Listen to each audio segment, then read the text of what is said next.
Today we're going to talk about tank mates for goldfish. Now, what spawned this video is somehow I stumbled upon a video with hundreds of thousands of views about tank mates for goldfish that was just forced me to go into action. And it was recommending like African cichlids and just all this eels and all this crazy stuff with goldfish, and it was just nonsensical. They were showing fish that were supposed to be plecos that weren't even plecos. So I felt compelled to at least do what I can do from my experience of keeping goldfish. I want to lay a couple ground rules down, and then we'll get into our choices here. So the first is we want to avoid aggressive fish, and things are going to pick at goldfish. Now that can be African cichlids, it could be just cichlids in general, and it could be aggressive barbs and that kind of stuff. So we want the aggression level very low. There is a difference between fancy goldfish and your standard single tail comet goldfish. Now the difference would be mostly how fast they can swim and how fast they find food. And so just know that with a single-tailed goldfish, odds of them maybe swallowing something go up, and maybe with a fancy-tailed, them getting bullied goes up, right? So there's a spectrum here of ease of use and that kind of stuff. And then we've got, kind of the rule, I would say, nothing with spines. And so that's where something like an autosynclus, very common recommendation for a beginner with goldfish, but usually it leads to a goldfish kind of swallowing it and getting stuck in its gill plate, and you have to cut it back out. And so things with sharp spines in general don't work well because goldfish like to put everything in their mouth, whether it's your aquarium plants, your substrate, food, doesn't matter what it is. They like to touch things with their mouth, and including fish. So for the most part, we're going to avoid fish that are small enough to fit in the goldfish's mouth for its whole life, not just while it's a baby, it's going to grow. And then things that have spines that are on that edge. So if it's a really big fish and it has spines, and as long as it wouldn't be aggressive, wouldn't eat it and do all that kind of stuff, that would be fine. Not too many fish are going to do that because most fish will eat what fits their mouth. All right, my first recommendation is the reticulated HILLSTREAM loach. Now this acts like a pleco, eats algae, it'll eat crud off the bottom, it'll clean your glass for you, it'll do all these things. It's basically one big suction cup on the glass, and so it means that a goldfish can mouth it and there seems to be no harm. In fact, in the 800 gallon back here, we have reticulated HILLSTREAM loaches and they thrive just fine. Now, they also like the same temperatures, and that's one of those other rules there that a lot of these fish I'm going to recommend, we might have to bring them to the lower level of their comfort zone to mesh in with these goldfish because the goldfish don't want to go up too high. So we definitely, to make goldfish tank mates work, we're doing some compromises here, and it's not easy. Reticulated HILLSTREAM loach, great. Borneo sucker loach, any of those kind of flat, really flat loaches that like cooler water typically do okay. Next would be, some would call it a Corydoras, but it's called BROCHIS multiradiatus. And think of it as a catfish that just looks like an oversized Corydoras. They can get about that big, and most people think they're a Corydoras. They get labeled in that when online and that kind of stuff. But what's nice about them is they're very docile, and they will go around the bottom and dig through the gravel, which is nice. Helps kind of clean up a little bit. And yes, while they have those pectorals and the spine on their dorsal fin, they're not small enough to be eaten or fit in the mouth. And that's really the differentiating point here. We don't want to put things like Corydoras, like panda Corydoras, sterbies, even albinos, or maybe sometimes you can get away with like the green Corydoras because it does get a little bit larger, but you would want to get them already full grown. There are some Corydoras that can work if they're of the larger variety and they're pre-grown before you put them in. Don't put them in a size that can be swallowed or choked on. And that's one of the biggest problems with goldfish when you start mixing, honestly. Next, I have the DOJO loach. Now, this is kind of a hot dog with fins that swims around your aquarium. It can burrow down under the gravel a little bit. Typically not aggressive at all. Also loves that cool water. Pretty standard addition to a goldfish tank. Sometimes you'll even see them in the goldfish sections of your local pet store, and they're relatively cheap at like $5 or less for the most part. You can get albino ones or gold ones. Those are usually $10 and up, but not finicky eaters and easy to keep going. They don't really eat snails or anything. They just kind of bumble around and add some variety. So pretty safe addition there, I think. Next up, this gets a little controversial, and that would be a bristlenose plecostomus. You'll read online how plecostomus will suck on the slime coat of goldfish, and that can be true. Mostly that becomes true when the the pleco is not getting enough food. So if you have a really large common plecostomus, really hard to keep them fed, they get hungry, likely for them to start sucking on a goldfish's slime coat at night. Now, when you get to a smaller bristlenose, much more manageable, can be 20, 30 gallon tank and up. That is easier to keep fed. Now, part of the problem is no matter what you put in your aquarium to feed the fish, the goldfish are going to eat it.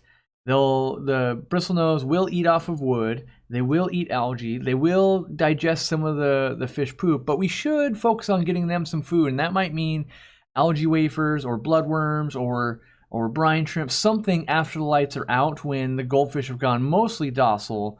We can get a little bit of that targeted feeding going on. Rapashi foods work really well also. So don't treat them just as a cleaner fish. Make sure they do get some nutrition dedicated to them, even though they're also going to eat all these other things too. So the next one, real in line with that, the rubber-lip plecostomus, because sometimes people don't like the way that a bristlenose looks gross to some people. So the rubber-lip plecostomus gets about the same size, has about all of those same traits, but looks different, and you can get them in some different patterns, some spotted or some stripe. And, you can get them at a PetSmart and a Petco. They're real common as well. So I found them. I have, in this tank, I have the reticulated HILLSTREAM loaches. I have the bristlenose plecostomus. I have the rubber lip pleco. All of those live in here full time, no problem. Had them a long time. I actually have a common pleco in there that's about this big that I caught myself while I was in the Amazon in the wild. So first-hand experience, over many, many years doing this. And so these are recommendations I feel pretty safe and confident about. Next up, now this one I only recommend for the fancy goldfish, and this would be white clouds. Now, they only get about that 1.5 to 2 inch size. They love the same temperature. They'll school around. They're very cheap. Now, when you buy them, typically they're really small, so you might have to grow them out a little bit. So if you were going to set up an aquarium and you're thinking, I'm going to get goldfish long term, maybe you buy the white clouds first, you grow them up, you get them to full grown size, maybe they even breed a little bit for you, then you add your goldfish to it. Now, goldfish love to chase stuff that fits in their mouth, whether it's food, whether it's a fish, and these fish could fit in their mouth, but typically they're very fast, they're very nimble, and they don't get eaten. Now, if they did, not necessarily harmful to your goldfish, it would just be a snack. Not that we're trying to necessarily feed them to it, but the enrichment you get out of that tank by having these schooling fish around and the goldfish chasing it and playing with it, it'll also make them feel more safe. Because there's small fish around means there's not predators, and it really adds a nice complemented look. I haven't done that in this aquarium yet. I'm actually not quite sure which route I'm going, but I was thinking about what tank mates do I want to add to my goldfish, and these were definitely high up on that list. They come in a gold form, they come in a normal form. You can get the longfin variety, but with the longfin variety, it does slow down how fast they can swim, and so that's going to heighten the chances of them getting caught, and that's also why we don't recommend them for the single tail or the common goldfish. They swim much faster, and they're more likely to be eaten. Next up, I have rice fish, kind of in the same vein of the white cloud, but you can get them in different colors, platinum, kind of a platinum white color, an orange color, kind of a flesh color. You can get the Wawase kind of blue or daisies rice fish, and they're relatively easy to breed. They're not as cheap. They're going to be $5 to $10 each, but they are a nice complement to some of those other things. And you can mix them with those white clouds and some of these other ones that we've done. Depending on tank size, we don't want to, if you had a fancy goldfish in a 20-gallon, we don't want to break the rule and be like, well, I read that I can't add more fancy goldfish, so I'll add other types of fish. That still is adding a bio load there. And really, we're trying to fight the actual bio load, not just how many goldfish. So, keep that in mind, that we want to make sure we're having enough space in our aquariums for these added animals that we're adding in there.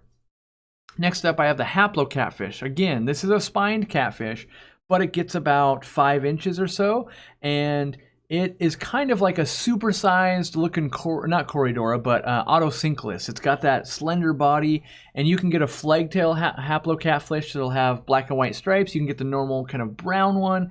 They tend to be very docile. They're a scavenger, so they've got the whiskers on their face as they dig around the bottom looking for food. Again, like other stuff, make sure that they get some of the food. These guys are a little bit better at feeding, so when you drop sinking pellets in there, they're going to go in and get some just like a DOJO loach would. They don't have to necessarily be target fed like bristlenose and rubber-lip plecos and kind of nocturnal feeders. They're more of a daytime feeder, so that works out to your advantage. And because they get big, no chance of getting swallowed. they're docile, and you get to have catfish. So it's a different layer in the aquarium.